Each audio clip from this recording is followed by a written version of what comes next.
మండలాన్ని మార్కాపురం జిల్లాలో కాకుండా ప్రకాశం జిల్లాలోనే కొనసాగించాలని, అది సాధ్యం కాకపోతే కనిగిరి, దర్శి, సంతనూరు, తుపాలు నియోజకవర్గాలను పొదిలి పాత తాలూకాలను కలిపి పొదిలి నూతన జిల్లా ఏర్పాటు చేయాలని కోరుతూ పొదిలి చెందిన చల్లా రవీంద్రనాథ్ రెడ్డి సోమవారం నాడు ఒంగోలు కలెక్టరేట్లో నిర్వహించిన గ్రీవెన్స్ సెల్ నందు జిల్లా కలెక్టర్కు దరఖాస్తు అందజేశారు.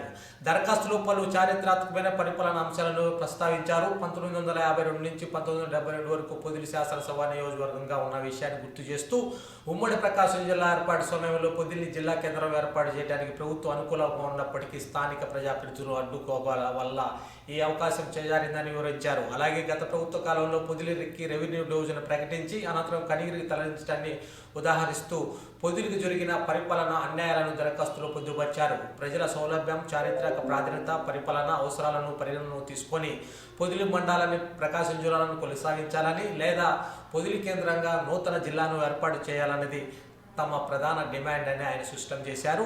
ఈ దరఖాస్తుపై జిల్లా యంత్రాంగం ఎలాంటి నిర్ణయం తీసుకుంటుందని ఆసక్తిగా మారింది.